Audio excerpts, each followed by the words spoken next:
Well, now Nainggolan is definitely on my Serie A Dream Night Out guest list. Welcome to the Anglo-Italian pod. As always, my name is Rory, and I'm joined by my very good friends Andrea and Adam. I'm going to start with Andrea. How are we doing, man? Very good, thank you. Made a full recovery of that yesterday, which we'll definitely go into because I needed all of the tests done after that. I needed a day off everything, but apart from that, good, all good. Just coping with the weather, bit of a storm today, but doing well. But all in all, a pretty good weekend in Serie A.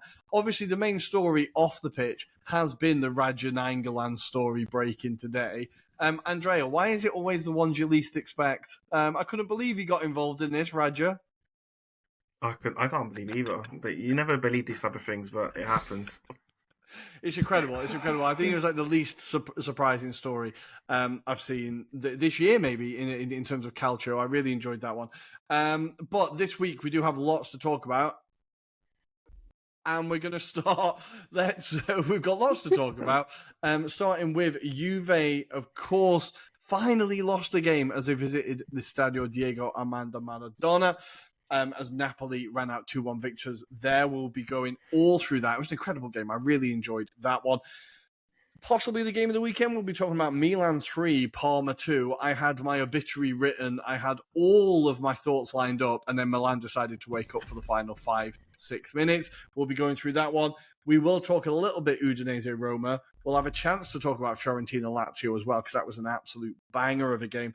And of course, we'll wrap up all of the Serie A action this weekend before we take a quick look across the Calcio Mercato and see what the latest moves are in Serie A as we head into the last week ahead of the transfer window closing. Exciting times. So, guys, listeners, we're going to take a very quick break, and when we come back, we're going to discuss all things Calcio.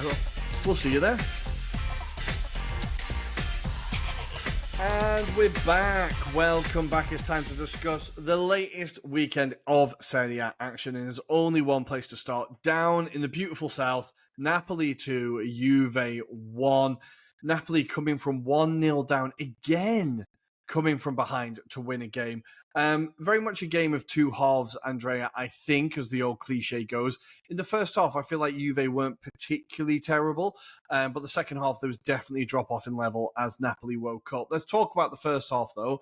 One of the players who stood out the most, I suppose, was someone I've been fairly critical of ever since I've seen him play, which is Kolo Muani. He did kind of stand out. He obviously got his goal, and he very much gave Juve a different option up front, right? Yeah, he led the line well, and I think what I liked about him is that the kind of pace and kind of angles of runs he was making, which was quite different to how Dusan Vlahovic plays. So I think he just gave him a bit of elevation in that final third that they haven't really had, and he was again clinical in that chance that he had. And he took it really well. It was a very hard finish to do as well on the volley. He had to turn his body as well, but I think he was just a threat there. Again, with feeding on scraps, he did quite well. And for a debut, you can't go wrong against Napoli away. It's a tough place to go, and he did stand out well. And just fortunately, second half, not to his fault, but it just kind of faded away from the Juve team. Absolutely. And they probably should have had more if it wasn't for an outstanding save from Meret on Yildiz. Juve were definitely... Was this a bit of a... We'll talk about the second half, but with the first half, was it a bit of a... They were trying to make a statement there, right? It was a team that wasn't afraid to attack, wasn't afraid to get forward. And I think even though it ended quite badly, there were signs of a bit of promise there for Juve. Yeah, of course. They're going to a place where it's really hard to win. It's probably the hardest place to win a game in Serie A at the moment. And they did play well. They were causing problems. Yes, Yildiz as well had a great chance as well.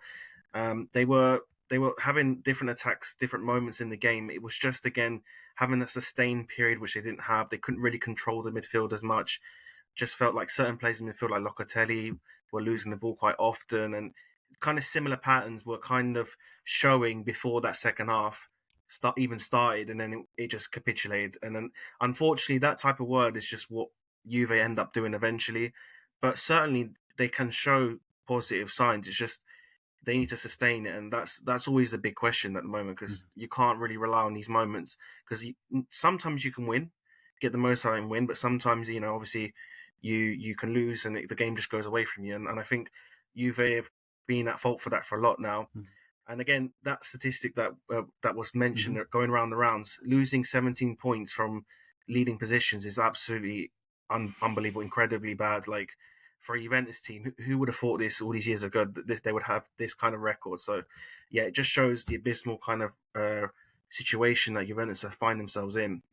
And I like, as you said when we were talking about it before we recorded today, like it's only it's the second worst record to Venezia in the league, right? In terms of like Yeah. teams drop from winning positions, like it's really is that bad. But what do you think? Like, what do you think it is that's causing Juve to do this? Is it Motta not really being able to coach a team tactically to be able to see a game out? Is it a lack of depth? Is it a lack of quality in the squad? Like, even, I don't know, bringing on players like Douglas Luiz, I know he's not had a great start to his career in Serie A, but he's a player that should be defensively fairly solid, has some, a lot of experience. Like, what do you think it is that's just not getting him over the line? Is it not being able to really coach them? I think the key issue with Motta at the moment is the adapting to kind of like the games that are going on. Mm-hmm. I feel like he wants to play this certain style, which is fair enough, but certain games, certain moments, it needs to be adjusted. And I think we don't see that. We just see the same kind of style, and then it doesn't go into fruition for the whole period, and then they end up losing. But I also think as well that some of the player selections, again, McKennie's thrown on the right this time. It seems like a bit of it's not the same, right? And we'll go in the Premier League one, but it's a bit like Ange. Like it's a bit like playing people everywhere and also playing this one style and not changing it. And that's what I kind of find with Motta. I know he's had success with Bologna doing it, but I just feel like he's not adapting enough. And with the player selections he's had in certain positions or out of position, even like Cambiasso, maybe switch him to the right and put McKennie back on the left that he was playing before. Again, just some of the question marks I have on the selection. Not knowing his whole 11 is another thing as well. And I think the big issue for me is Koopmeiners is in that midfield. I feel like the money they spent on him and he's not producing, and he's been playing this like attacking mid role, which I don't think suits him. He suits a lot better in a deeper position, but again, he's seen as that attacking player in this Motta system, and I just don't think it works. So I feel like certain quality players that they have in that team, they're not even really using to their strengths either. And I just think some of the selections as well, like Yield is being subbed off again.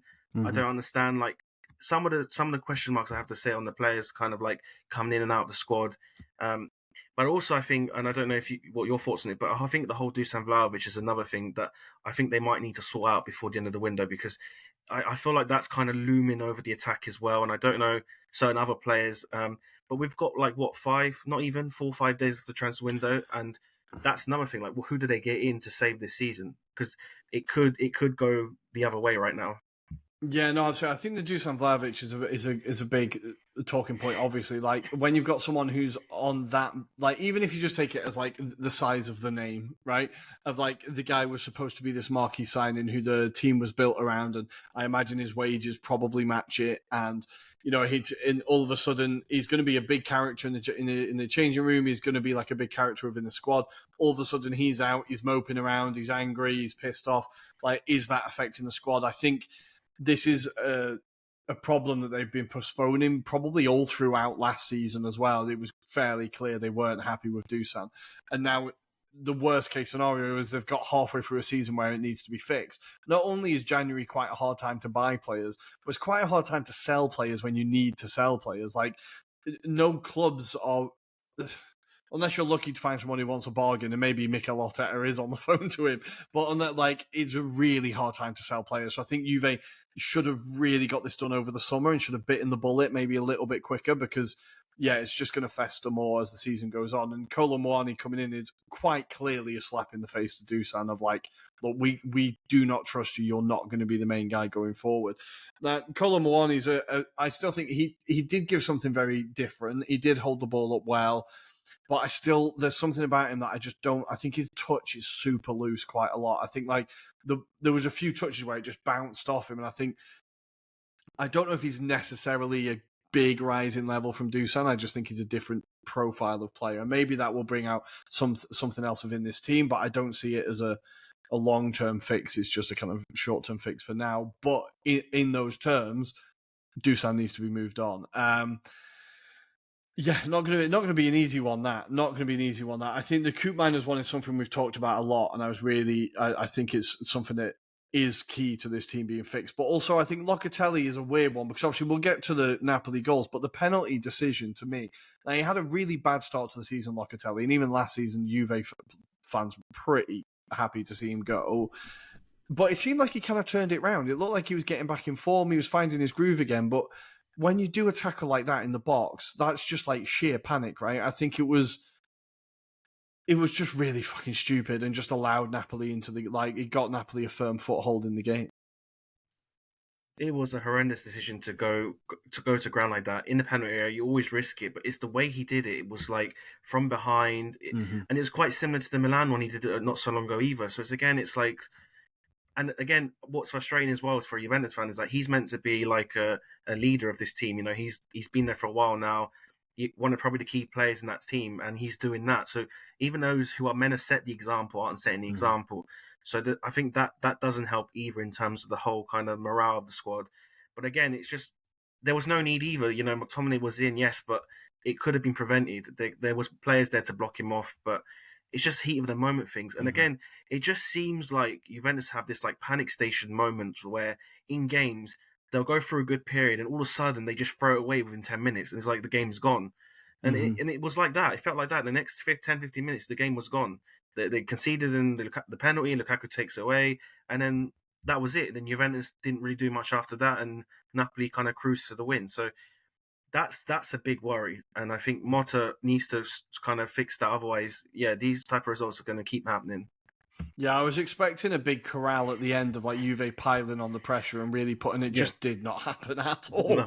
Like Napoli was so comfortable. So Napoli fans will be screaming at us, being like, "Why the hell are you talking about Juve so long? We were the much better team," and they absolutely were. Like in the second half, what I love about, like, there's many things I don't like about Conte, but one of the things I love about a Conte team is the sheer aggression and anger they have.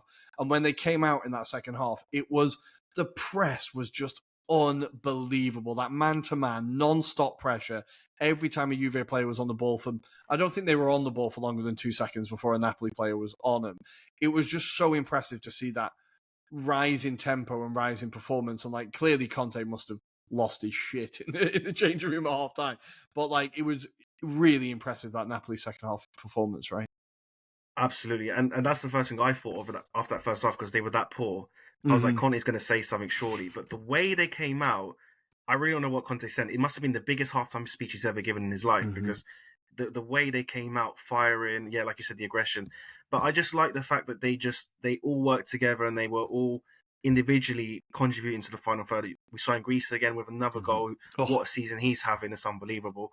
McTominay again kind of rekindling what he was showing earlier in the season as well. But again, stepping up to the plate when it's needed and not kind of losing like concentration, unlike Juventus, for example, who have. So again, they got all the basics right in that sense, and then they just kind of forced the issue, and they didn't overcomplicate either, and which I like. I also like the fact that they didn't try to overplay it either. They still stuck to their kind of principles in the way they played, and that was enough to kind of force it over the line and get the win. And the best thing of all is when they've got that lead, they almost have that security with a Conte team. When you've got 20 minutes to go, you need to hang on. The subs he does, the way they manage the game is perfect. And this is why he's won so many titles in his career, because the way he manages these games is unbelievable. And you could see at the final whistle how much it meant to the fans.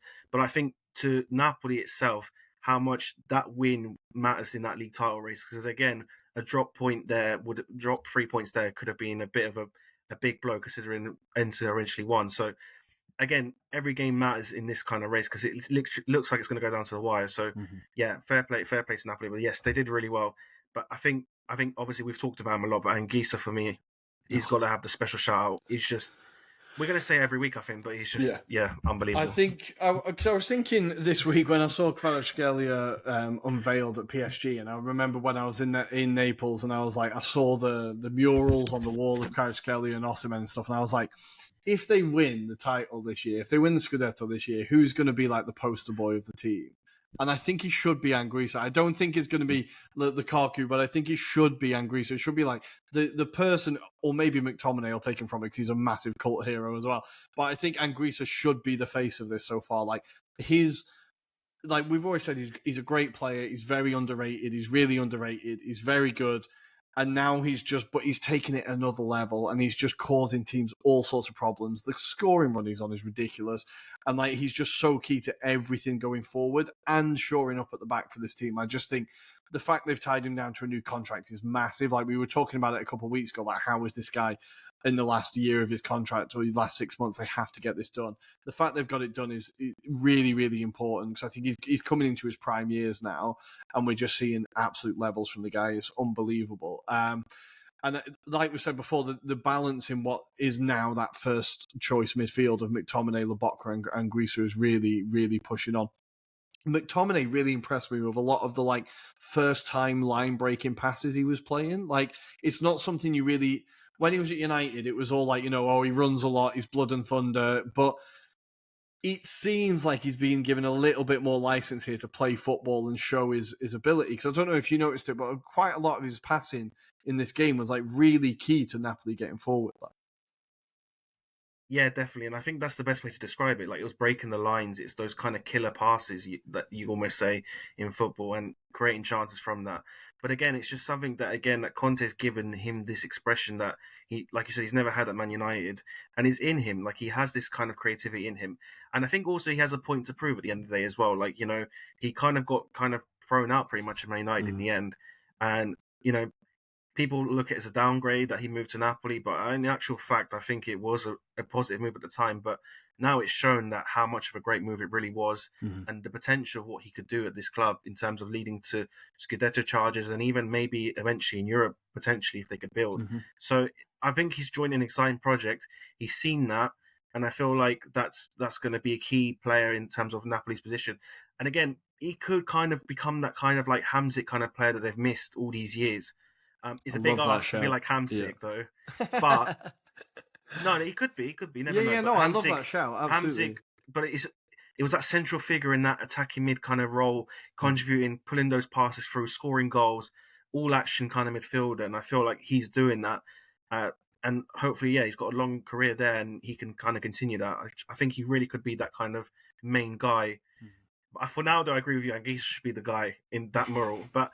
I think McTominay definitely is going to have a statue, loads of statues at some point, I'm sure.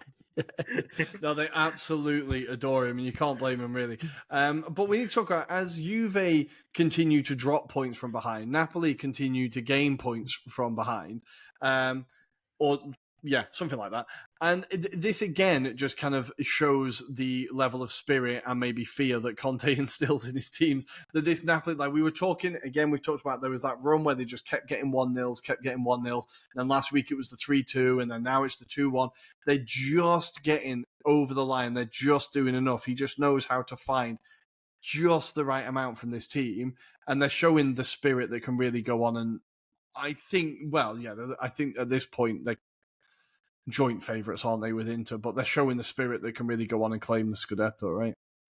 Absolutely, and I think that's what Conte's teams do when they win these type of leagues, is because they buy into him. That's the key. When you buy into him, you let him decide. You kind of buy into every idea he has. It kind of pulls through. I even look at players like Lukaku, for example. I think he's been so mature at Napoli up front. I think he's just been really mature. Like he's not scoring as many goals, but it's not getting to his head. Like he's still playing for the team, leading the line well. So even players like that are all chipping in, but it just seems like a unity. And again, celebrating tackles. I love that when they do that. Again, just the passion. Again, Conte kind of elevates that from every player. But again, and I think the key thing is what you said. He gets the best out of all players. For example, Politano, he's a hard-working player. Conte knows that. So he's playing him, and we're also seeing him add to his game a bit more as well now in the final third. And Neres hasn't been playing much, but he's kind of put him in the right time now to kind of start playing and start contributing more. So it's all managed really well. I find it quite fascinating the way he does it.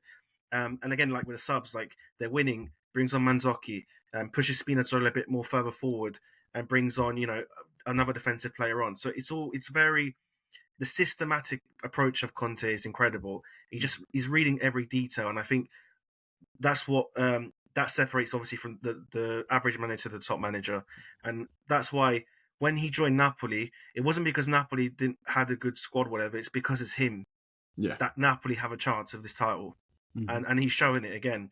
People doubted it because Napoli were awful last year, but Conte's Conte. When he takes any team, if they buy into it, he can do anything. Yeah. Just not Tottenham. Yeah, as long as it's not Tottenham. Yeah, well, absolutely. Yeah, I think it's genuinely incredible. Like the ability he has in this league is just unrivaled. And I think if he does win it with Napoli, that'll be the fourth team he's won the Scudetto with. He didn't win it with Milan as well, did he? Won it with Juve, No, Inter?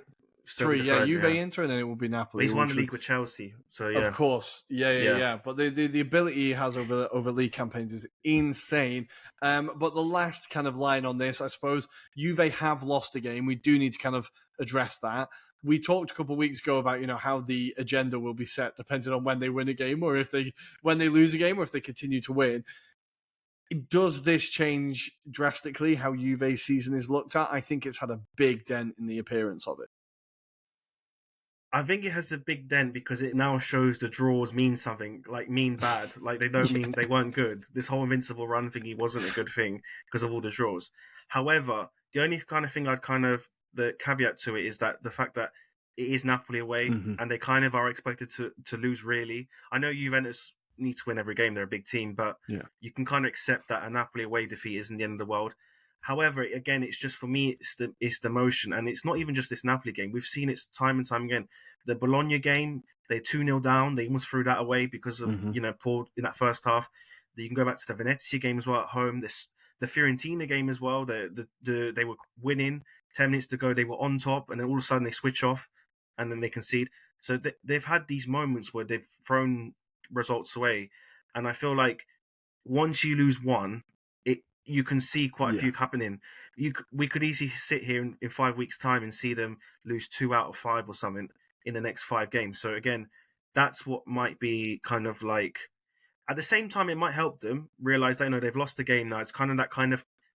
I know it's not really a pressure, but it always goes in your mind that you haven't lost the game. So, but now they have. Maybe it kind of loosens that tension of like having to be secure and try and grind some sort of result. But yeah, I just think it has made definitely a dent. It's just whether they let it kind of get bigger, the dent, basically. And that could happen. Yeah, no, absolutely. Well, the next couple of matches, they've got Benfica at home in the Champions League. Then they'll be hosting Empoli away to Como, and then it's the Derby d'Italia. So there's 2 games there against Empoli and Como that you would expect them to kind of pick up a bit of form. But that Derby d'Italia is going to be huge in Turin. Looking forward to that already. But let's leave that match there and let's go to the next game. I was sat down on a lovely Sunday afternoon expecting a nice, calm, lunch. And then while Milan and Parma had completely different plans with a 5-goal thriller, I want to talk about Parma before we do another autopsy on Milan. Parma was so close and played so well. Like, they played so well. They played it perfectly against Milan. They were defensively very, very solid for a Parma team that aren't usually, and that would come later. But also the fact that on the counter, they are so clinical. And Cancellieri, if he can just polish this skill in his kind of locker a little bit more, there's a real player there. Like, this is kind of a trademark goal for him now, really. He's cutting it in onto his left, putting it into the far corner. And then the Del Prato break as well in the 80th minute, which looked like it was going to win the game. This is what Parma have been doing well all season. It was great to see them. Like, they do love turning up against a big team and kind of punching them in the face a bit.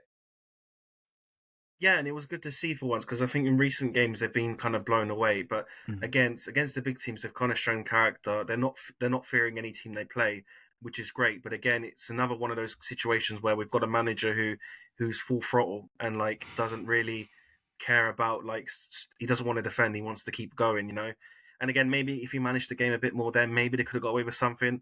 But again, I think it's unfortunate because they've done, like you said, they've done so well. And they were almost there as well. But again, it's just that pressure in those last minutes, and it just completely changed. Yeah, I was really, as the game went on, I was like, just stick 11 men behind the ball. Like, just be a bit sensible here because you're leaving massive, massive gaps. But I wanted to talk about Del Prato because he's 25 years old. He's a player that a lot of people were excited about him coming up alongside Palmer. He's really taken to this league. Now, obviously, does he have a chance of maybe getting into the national side or being looked at for it? I think he's having a good enough season that he could maybe be called up into the squad, see if he's like see how he goes. Like I'm really impressed with him every time I see him play. Yeah, absolutely. I think he's got to be in conversation. I think again, you're playing in Serie A for a team who haven't, not are the best, one of the best teams in the league, Mm-hmm. and performing into a top level. We say this for players like Sortea, for example, Mm-hmm. and these type of players should be looked at as well because they are making a big difference for these type of teams. And I think as well the way he's been doing as well, he's quite versatile as well. He can play in different positions as well, and in the defensive line as well. So he could add a lot of depth to that to the national team, but certainly in the conversation, whether it will be a certain friendly or something, a Mm-hmm. Nations League game or something, it's worth it. It's worth a shout just to get some sort of experience around the national camp. But yes, I've been quite impressed with him as well, actually, and I think it's quite surprising because these type of players have played majority of their time in Serie B, Mm-hmm. and they've done well to come to a Serie A and kind of flourish because it's quite hard the difference. So Mm-hmm. he's done really well. Yeah, I really, really like him as a player. And I'll be honest, in this game, the transfer of Milan Juric from Monza to Parma completely passed me by. And I was watching and I went, what the frig is he doing there? Right, I don't want to be too harsh on the bloke, but how does he keep falling upwards? I don't understand how this guy's career, how teams continue. I don't see what he really does. I know he's a big body. He kind of holds the ball up a bit. But I'm a bit confused as to why Parma have chosen to go for him. I don't get it either. Honestly, the way they play is very full on pace, and Mm-hmm. he's not that. He's literally No. he would have been perfect for like a Venezia or something. Someone just get the ball in the box. I don't get it either. I mean, he's a good option to bring on, but I don't know how he suits Palmer's kind of style really. Because if you've got, like, presuming Bonnie doesn't go to Napoli this window, which is looking more likely, I kind of seen those rumours die down a bit.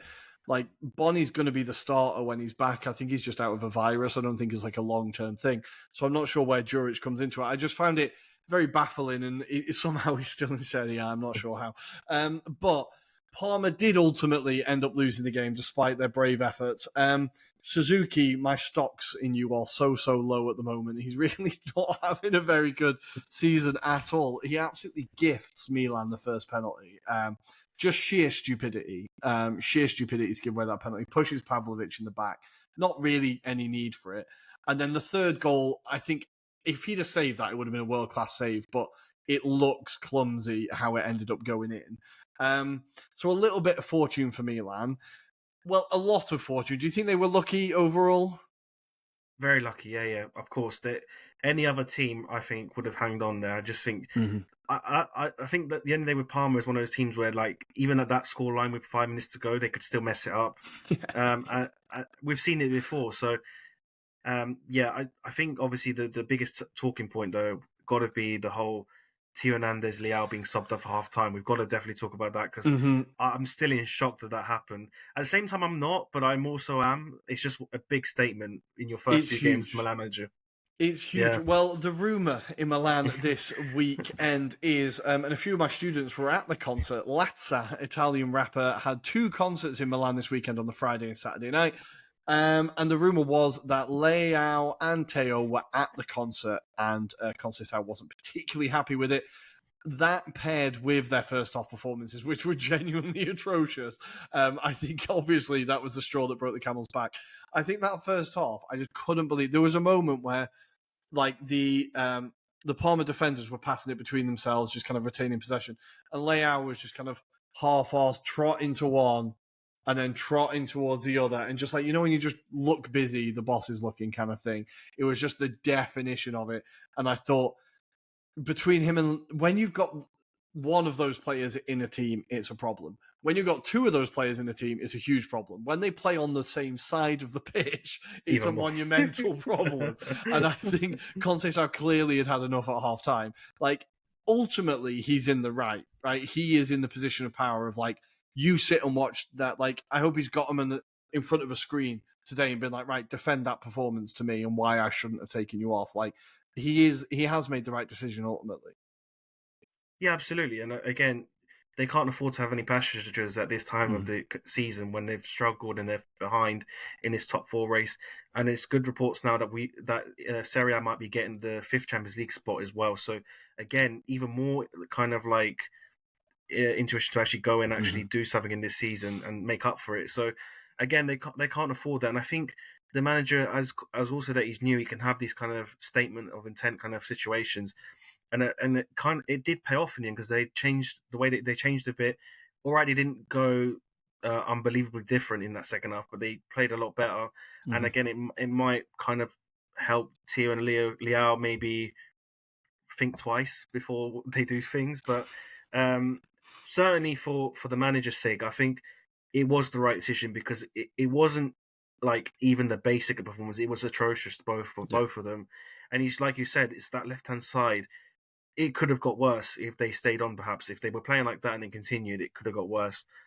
But again, at the same time, could question marks could have the manager maybe in that halftime team talk like Conte did, maybe give him a bit of a lashing and then see if they'd come out second half different kind of player, because they are at the end of the day, even if they're out of form, they're the best players in the team. So you want them in the game. So I wonder if that's something that could have I don't know if this is going to cause more commotion, etc. So it's that's another thing that he might risk. So it's just one of those, yeah. I think it's going to be really interesting because Conceição is quite clearly a very hot-headed character. I think he doesn't really think before he reacts to anything. Like, not to skip over the game, but obviously the scenes at the end of the game where he's fighting with Calabria and they're screaming at each other as well. Like, this doesn't scream to be a manager who's in control, but also if you've got what I imagine are quite difficult characters in Teo and Leao, and then you've got a manager who is very clearly not particularly like keen in compromising or listening to others, I think maybe there's a real like explosion coming, and those players in the summer could just be like to their agents, get me the fuck out of it. Like, because I think Conceição is going to be here a good while at Milan. I think he's going to be at least here until the summer going into next season. So for those players, maybe they need to start looking elsewhere, because that's quite a strong statement of like, we can get a win, and it's huge that they won the game. Like, if they hadn't won the game and he takes them off at half time, then they're like, see, told you needed us to win. But now he's got that backup of like, look, we did it without you, so don't think you guarantee the spot. So I think there's a real big kind of showdown coming down in Milan in the not too distant future. But let's talk about the last 5 minutes. Pavlovic has a goal disallowed for offside. At that point, I thought, okay, Parma have survived. They've done it. Milan are going to lose the wind in their sails, and Parma are going to see this out. But of course, it's Parma, so they didn't. Tijani Reinders, who else, gets a really well finished goal. Lovely, calm finish at the near post to level the game before Chukwueze eventually kind of spills, but it's his goal in the 95th minute to get the win. But the player I wanted to talk about was Pavlovic. Now, all week they've been talking about selling him. And it seems like he's destined to not be in Milan for much longer. I thought he was by far the best Milan player on the pitch. And every time I see him, he's not the most technical footballer. He's not a ball-playing defender. He's not someone, a Rio Ferdinand type. But he is a very, very good defender. And I think he gives absolutely everything for the team. If you want someone who's going to head the ball away, tackle, get in the way of shots, mark someone, do the basics of defending, he's going to do it very, very well. And I think he was the one player that dragged Milan to this result here. So is this enough for Conceição to turn around and be like, okay, maybe we don't sell him? Yeah, I think so. I think especially when you look about other players in that kind of similar positions, like Tomori being linked away, they're kind of needing that kind of leader in defence. And I feel like he can be that leader as well, because like you said, the physicality, the way he plays, he's very authoritative in the way he plays. And that really does help Milan kind of then go forward and push on as well. So he's someone that I really like as well, and I'm impressed with. Again, he's even played on the left. He can play centre-back, of course, and he's very versatile in that sense. But he's just... kind of like that kind of one of those players that is going to give their all, and they don't really have those games where they're just going to stay quiet. They're still going to put 100% in and try and make something, even if they've made a mistake or something. But what I liked as well, despite the speculation that he was real focused and still playing the way he's been playing, which, because again, a lot of players get affected by speculation, which is absolutely normal. They're human, but the fact that he didn't, and he was able to can't even lead the defensive line per se as well, shows as well. And again, it kind of then goes like, oh, if Tomori goes, then maybe it's not that bad. We've got him coming there. Maybe if we lose that leadership from Tomori, maybe he can be that guy, to step up. And he's so young as well. He's in like 20, 21, 23, 23, yeah. So again, miles career ahead of him. So Mhm. I think, and they got him for such a good fee and everything. I think he's definitely one for the future. They can really get a lot out of. Yeah, I think if Milan decide they do want to sell him, there's a hell of a bargain there for someone in any of Europe's top leagues to be able to come in and get him. I thought he was absolutely fantastic. Rangers, of course, with the goal. I did want to very quickly talk about the Milan midfield, though. I found it really ponderous. It was really slow. I think between Musa and now obviously Fofana went off injured, which is a big blow for Milan as well. No, sorry, he got booked and was taken off, which means he misses the Derby della Madonnina. But between Fofana and Musa, it was just so slow in midfield for Milan. Benacer hasn't quite been the player since that big injury that he was in the past. Like, that midfield just isn't quite clicking and isn't getting them forward quick enough, right? Yeah, I agree. I wonder if they're quite similar, Fofana and Musa in the way they play. I wonder if they need some like the third guy. I think this is what we were saying before in the transfer podcast we did about like a Fagioli or someone to kind of be there and kind of dictate the game. And I feel like Fofana was doing it the recent games. He was actually doing quite well job with that. But I feel like he's kind of lost that edge to his game as well now in these recent games. So I wonder if they just need like someone to balance it out. It just seems like it's all like box to box kind of action rather than kind of like certain like players stay back, one kind of. And Musa loves to go out wide, which is good because he's got pace as well. To be fair, but I feel like they separate too much out the pitch, and then in the middle, obviously there's the gaps, and I think that's why they get overrun a lot as well. So I think it's just finding that balance between them, and maybe that's the manager's role of just identifying what one does when one goes forward, dropping deep, etc. Just the basics of that. But as individual players, they're top players. Fofana this season, for example, certain games he's played, he's looked exceptional. And then obviously Reinders for me is one of the best midfielders in Serie A, 100%. He's that good. Ever since Koop Miners is failing at Juventus, he's stepped up to be that guy because Koop Miners was that guy. Yeah. But now Reinders is being that guy. So it's not all doom. But again, Benacer coming back, maybe that might change again because when he's been in Milan, he's been in the lineup. He's been really good as well. So yeah, I just think it's the balance issue. It's just something the manager's going to have to figure out in the next few weeks or so. Yeah, well, he does have plenty of options. Like, none of them are bad options. I just felt it was a little bit slow, and it allowed Parma, even though they weren't sitting back, to kind of find a little bit of shape. But let's leave that game there, I suppose. I think that was everything. Yeah, Conceição Calabria fight. That was quite interesting, but I don't know. We'll see if anything comes of that. But let's go to, that was my game of the week, but Adam's game of the week was Lazio 1, Fiorentina 2. Andrea, you're going to have to talk me through this one because my girlfriend had Queer Eye on Netflix, so I wasn't able to watch this game. You're going to have to take us through it. But from what I hear, it was a fantastic game. It really was, but probably for the neutral, not for me.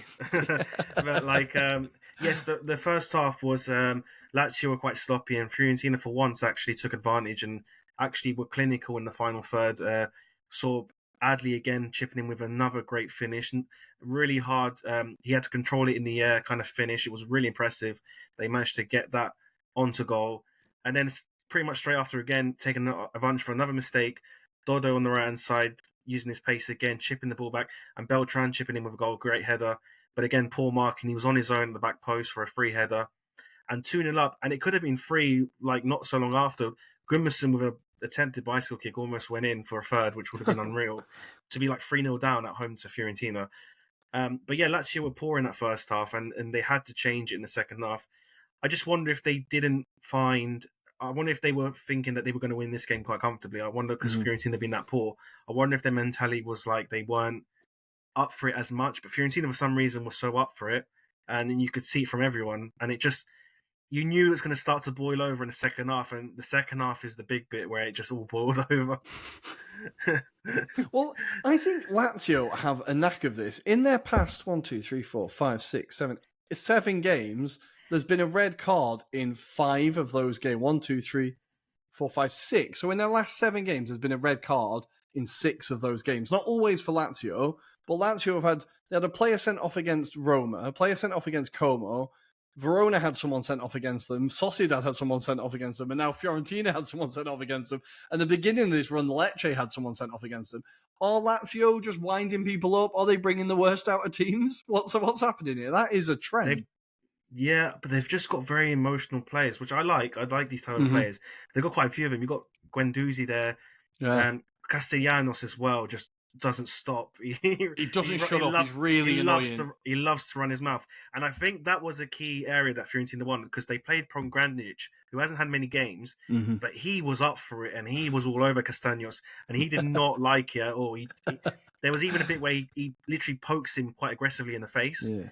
And I feel like that could have been a red card. I don't know why Hmm. that wasn't looked at more because although it wasn't like a slap It's or not in something, the it spirit of was the game, is it? it's Really? aggressive. Yeah, it's Yeah. aggressive, Yeah. and he's touched him like that. So, but again, yeah, I just think they have a lot of like kind of these type of players who just bring that emotion, which I think is good, but also can go the other way, and sometimes Yeah. they can't control it. And I think in that game, that's what we saw. I feel like it boiled over, and we saw a lot of Lazio players in arguments. The management then got sent off. It just went up. I didn't know what I was watching, the worst bit was I gotta say in my bit, I need to go to the toilet. I went to the toilet. I saw Adley was coming off. I was like, okay, that's good because he's on the yellow. Then I see him kick the ball, and they're like, "Oh, he's been sent off." And I was like, "You idiot! Like, what are you doing? You're Just getting get off sent the off." pitch. But luckily, I didn't see. But luckily, Komutsu already came on, so he got sent off Yeah. after. But my head was like, "We're 2-0 up. We've done all this hard work, and you're gonna kick a ball away to throw it away." Oh gosh! And it just got worse from there. Yeah. Then Lazio just bombarded the Fiorentina goal, but at the same time, they didn't really create much. I think that Mm. was the quite disappointing thing. I think yes, they sieged because Fiorentina just literally put 11 men behind the ball, but they didn't really produce anything. And I think looking back at the game, though, and I don't know if you agree on this, if you look after, Hmm. a lot of people were saying about Rovella not starting was a big mistake, and I kind of agree because I think in the second half when he came on, Fiorentina's midfield was gone because in the first half, Hmm. Fiorentina absolutely dominated the midfield. As soon as Rovella came on, it was gone. Fiorentina just retreated pretty much because Yeah. they couldn't cope. Well, I think it's because they started obviously with Guendouzi and Deli Bashiru, and Deli Bashiru's had a really good start to the season, but he's a much more attacking-minded player than Ravella, I think, much more kind of Yeah. bombing forward, and maybe this leads into the thing of you saying, like, they thought, Fiorentina have been on a crap run, we can afford an extra attacking player, get the game done nice and early, and then we can swap everyone out, right? So maybe, yeah, they were just lacking a bit of that defensive stability that Ravella gives, because I think Deli Bashiru is very much a forward-thinking midfielder, and if you've only got Guendouzi there to do your doggies in midfield, there's many things I like about him, but discipline isn't one of them. So I think like positional discipline isn't really his strength. So I think maybe maybe if they'd have started Ravella, there would have been a bit more solidity there. But for Lazio, there's a real concerning run of form now. Like, obviously, I will always throw them into every title charge because I eventually I will be correct. But they've now only got one win in the last 5 games. And as you said, they are a very emotional team. Does that make it harder for them to end a run like this and end runs when the team are so like they run on vibes so much? Like, does it make it harder to turn around a bad run of form? I think it can do to the extent of like when the games aren't going the way they're going, and or you're one or two goals behind, it really can be difficult for Lazio to have that kind of like maturity of like trying to like kind of get back to where they're playing Mm-hmm. because when they're playing the way they are, they could have easily come back in that game. I just feel the game got to them, and we've seen it a Mm-hmm. few times now where it's just got to them and they can't get it out of their head, and they were forcing everything, taking long shots from far. It, it wasn't practical, and I think that's kind of the worry I have for them. That if they're gonna be in behind in these situations, their reaction needs to be a lot better because if they react like that in other games, I Mm-hmm. feel like they're going to drop more points because it wasn't the right approach. They knew in that second half that Fiorentina were going to drop and hold on because even I was happy with that. I was like, yes, do it, please, because we need a win. I'll do anything. I don't like that football, but in this game, we Yeah. had to do it. Yeah. But Yeah. Lazio, knowing that, should have been right. Let's get Ravello on the ball. Let's dictate the Mm-hmm. game. Let's get Sakani up. Let's build and sustain attack, but not get carried away. 2-0 is difficult, yes, but it's still doable. It's one of Mm-hmm. those games where it's a dangerous scoreline. You score one, and you're back in it. And I feel like they tried to force it too much. And then we got to the 70th minute, 80th minute. Obviously, Fiorentina wasting time, and it just got to them too much. And again, in the end, even their goal they got at the end, they were very fortunate with that goal. Mm-hmm. And they didn't. Apart from that, and apart obviously the last kick of the game, they really didn't do Unbelievable much. save. Yeah. Yeah. Yeah. I was fuming at the referee because the minutes were up. I don't understand. But that's the big talking point of all, that last minute. Mm-hmm. I don't know your thoughts on that, but that kind of shot from Pedro, what an effort it was, though. I just don't understand how it didn't It was go in. absolutely audacious. Like for him to attempt it was unbelievable, and like De Gea kind of really showing his worth there. But then both managers end up getting sent off. It all just kind of exploded, and it was just, as you said, it was kind of building up to that. But Baroni has been sent off a few times now this season, right? And Palladino has been sent off a few times this season, or is this his first one? It feels like this is a trend that's happening at Lazio quite a lot. So it's coming from the manager as well. This kind of powder keg. Yeah, it is, and it's weird because on the touchline he seems very calm and composed. He looks like an architect. He doesn't look like someone who's going to lose their mind. They were 2-0 down, and he just has the same face. I'm like, I'd be fuming if I'm the manager. I'd be like, wake up. But but Palladino's always been a very emotional manager as well. You can see, like, very into the game, similar to Italiano that Fiorentina had before. Very into it. Very, he's like he's playing on the pitch. That's how much he's on the thing. But yeah, again, both managers. I think Palladino's got sent off a few times as well. But again, I'm not surprised because, like I said, if you watched it from the second half on, like the beginning of the second half, even the end of the first half, you could see it was going to boil over because Lazio were getting frustrated, Fiorentina were wasting time, everything. It's just, but you have to. It's normal, Any team will do that. If they got a lead, you've got to be able to be smart enough to be like, look, we're not going to let that get to us. Play our game because when we play our game, we can beat this type of team. Yeah, and they could have, and then again, but unfortunately, and I think that's a bit. If I was a Lazio fan, I'd be frustrated with because I feel like they never really, in the end, got to play the way they normally do, and the emotions unfortunately got to them, and they lost the game. But very quickly, a big win, a much needed win for Fiorentina, a big statement win away, like winning away at Lazio is a huge result. This has to be the moment now to kick on though and really use this as a springboard again to get one of those great runs together. Oh, absolutely! This has to be the change of the season because now it takes them to 6th. In fact, 3 points behind Lazio in 4th with a game in hand. So technically, Fiorentina could be level on 4th. So it just goes to show those games they missed out on how much it could have been different in the Torino game and the Lazio. So, but yeah, definitely they've got Genoa at home next, which they've got to take those 3 points, and then it's the big one, Inter away, where they've. If they beat Genoa at home, then they can go to Inter away game thinking, all right, it's a free hit. If we lose, we lose. If we, we can just see how it goes. But definitely it was vital they won that game, which is crazy to say because Lazio are such a good team. But I didn't even think of who. The thing is, it was a game where I didn't care who we're playing. We had to win because if Fiorentina lost, that was it. The whole top 5 thingy was over. It was they had to win to be in it. So yeah, crucial win. Absolutely massive, and love to see that. Elsewhere, the other games, just going to very quickly take you through the weekend's action because we have, as always, overrun listener. We always do. Inter beat Lecce 4-0. Fratesi, remember him? Having a kind of real headline performance here. Man of the match, opens a scoring in the 6th minute, had another one disallowed for VAR. Dumfries continues his incredible scoring run. The second half of the season for him has been unbelievable. Martinez with a beautiful finish, really just a classic Martinez finish into the top corner. And then Taremi with his first goal in Serie A from the penalty spot. Lovely to see that for him. Hopefully he can build on that and become an option for them. Udinese 1, Roma 2. Roma continue their pretty decent form under Ranieri. They're slowly getting things together. Luca with another goal after Luca Toni told him in the week it's time for him to up his game if he wants to get into the national team. Adam has been beating his drum all season and he's doing pretty well. He's continuing to get goals. But of course, 2 penalties from Roma. Udinese do not help themselves. Their defenders are very, very kamikaze.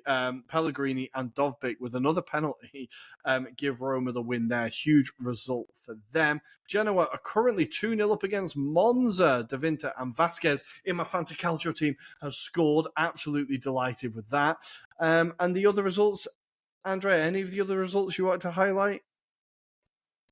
That was all of them. I think Venezia drew 1-1 today as well at 5:30. They did draw 1-1, and Como lost 2-1 to Atalanta. We should probably talk that a little bit. Retegui with another 2 goals. Nico Path, of course. Atalanta, it looked like they were going to wobble a little bit. This is their first win in 5. This is huge for them. Obviously, I think the Scudetto is done now, but it's huge for them to just keep that gap ahead of Lazio so they can secure the Champions League spot, right? Yeah, I think it's going to be one of the seasons potentially where they're too good for the 4th place position team, and but they might fall. They probably seem too behind the top 2 now. But yeah, they should be comfortable in that 3rd position. But again, important win, and Retegui obviously scoring again. He kind of maybe hopefully for them hits their form again in terms of the goals he was bringing earlier in the season as well. So yeah, it was an important win. Again, difficult place because Como have brought in some real top players, and they look a lot better in the way they play now. So yeah, great result. Yeah, no, absolutely. And Fabregas's speech after the match went viral a little bit. Really interesting to see him say, "No, this is the reason why I got into coaching, so we can turn around moments like this. We're pushing the big boys." Like a really, really great speech. Really enjoying seeing him do well in management. I'll always love Cesc. I forgive you for the Chelsea years, mate. And the biggest headline, we don't even talked about it yet. Shea Adams 2 goals to get a win for Torino against Cagliari. Torino slowly again. It's too late for Europe. You fucked it, boys. But they've got a little bit of form together and an impressive win against Cagliari there. A lovely little 2-0 win. Well done, Shea. That was all of the Serie A fixtures this weekend. I think that was all of them. We got all of them. So we're going to take a very quick break. When we come back, we're going to look forward to, of course, the European action. It's a big one this week. And we'll be rounding up the Calcio Mercato with some deals that we may be keeping our eye on. We will see you on the other side. And we are back. It's time to look forward to the final round of fixtures in the Champions League and the Europa League. Exciting times, people. And we're going to try to keep it as simple as possible. Basically, it looks like England should get the first fifth spot for the Champions League next year. And it looks increasingly like Italy is going to get the second one, all depending on how these matches go. So, all the games kick off on Wednesday at 9 o'clock Central European time. The Italian teams involved, we have Atalanta away to Barcelona. Andrea, that is going to be a hell of a game. I'm really free-scoring Barcelona, just put 7 past Valencia at the weekend against Gasperini's Atalanta. I'm really tempted to sit and watch this game. Like that, I think that might be the game of the night. Absolutely. That's like the football dream of a neutral game. It's going to be incredible. I'm really, really excited about that game. We have Juve hosting Benfica. Pretty kind of a difficult one for Juve. Obviously, Benfica are really unlucky against Barcelona in the last round of fixtures in that absolutely mental game. But Juve kind of need a win here. They're not going to fall out of it, but they could sneak into the top 8. So it's absolutely pretty big for them to actually get a win here, right? Yeah, the only issue with the top 8 is that a lot of results will have to go their way. So it might be unlikely, like realistically. But again, I think that your objective would be at least to get into the playoff because they could still miss out, and they've had obviously the poor run of games. So for them, it's just getting over the line at least for the knockout round and just see from there. Nice. We have Milan travelling to Fabio Cannavaro's Dinamo Zagreb narrative. Love that. Milan will be desperate. That is a tricky place to go to. That is not an easy place to go and get a result. They're going to have to show a bit of character there. And of course, Inter hosting Monaco.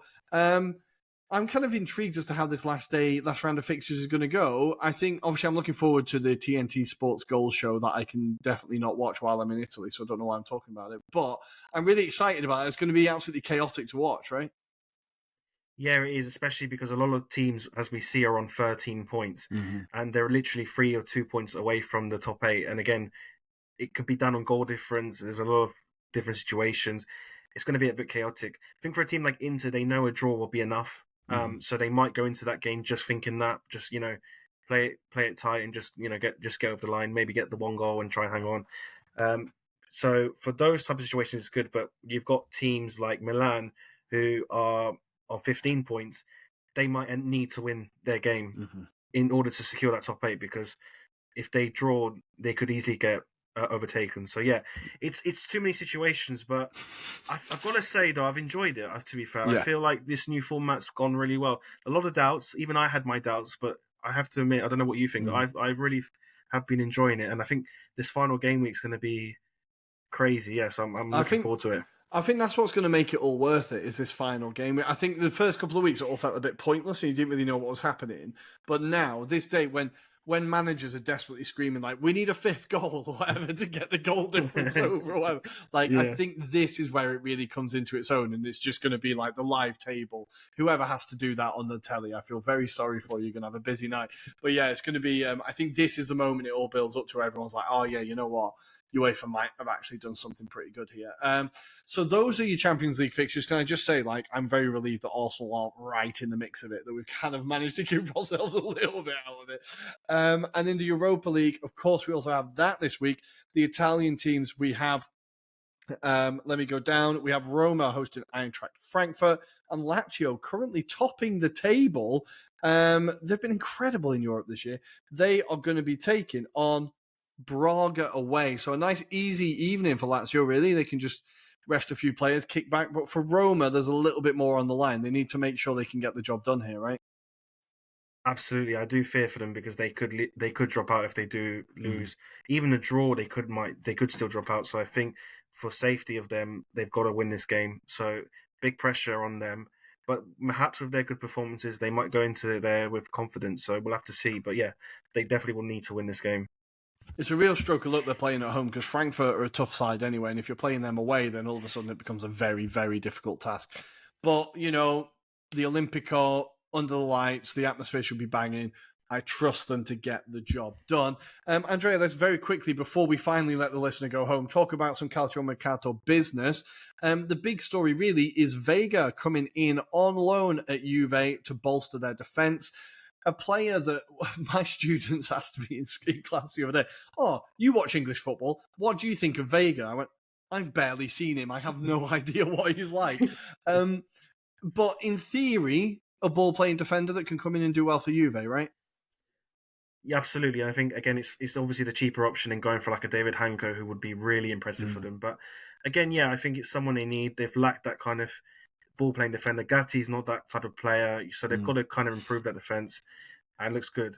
But I think for your class, perhaps, maybe you need like a whole lecture on Chelsea squad, so maybe they don't understand that Vega is just one of many. Yeah.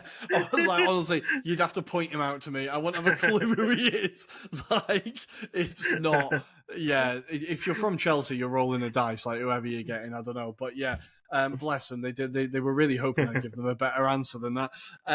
The other story that's kind of catching the eye a little bit is Milan are obviously sick of their lack of attacking bite between Abraham and Morata. And it looks like they want to bring in Jimenez from the Eredivisie. This could be an exciting move, but it's not going to be cheap. No, it's not going to be cheap. We're looking at possibly 40 to 50 million euros, which, yeah, I don't know if Milan will do it. But if they do it, they're going to get a striker who's got all the attributes to be at top level. Physicality, pace, finishing, clinical, everything. He's got everything. I think he just needs that big move. And potentially Milan, I think he could do well because he could definitely start, obviously, with that kind of fee. It's an exciting situation, but I just hope they go for him and don't go for a cheaper option. I just feel like as the transfer window goes to an end. That sounds like Milan. That sounds like Milan, yeah. That's the issue, yeah. Just all of a sudden they'll find another Chelsea player on loan or something. Yeah, that's what's going to happen. Rescue Mikhailo Mudryk. He needs it. I think it's it's kind of exciting to see Jimenez, or would be exciting to see Jimenez come in. That's a big fee for a Serie A team as well. Like, you don't often see that amount of money spent in Serie A, so it'll be interesting to see that. The Dorgu transfer saga obviously rumbles on. Man United, I saw United fans moaning that Lecce didn't just give them to him. Lecce obviously knowing that they can make quite a lot of money out of this one and reasonably demanding a decent fee. So good work, Lecce. Keep up the good work. But it feels like that one could get done later on in the window. I have seen a few whispers of Lecce looking for replacements. So that'd be one to keep an eye out on. And one that I'm also excited for, even though Monza do look kind of doomed, Palacios going on loan from Inter to Monza, a defender that they brought in the summer, young centre-back. I'm excited to see how he does, because he's been brought in as a project, someone that they can, like, as a prospect. So I'm excited to see how he does at Monza. Might be a baptism of fire there for him, but we will see if it doesn't damage his confidence too much. But of course, guys, that is all the Calcio Mercato for now. Those are the stories that caught our eye, really. As always, we want to thank you for joining us. We appreciate you choosing to spend your time with us. It does mean the world to us. Andrea, when our listeners want to find you, where can they find you online? Yeah, they can find me on TikTok, YouTube, and Blue Sky on at Calciofiore. Talking, Serie A, Premier League, just anything football, really. Beautiful. We love it. Well, listener, thank you very much for joining us. If you are on YouTube, make sure to hit the like and subscribe button. I'm going to do the thing that Adam usually does. Leave us a review if you're on Apple Podcasts.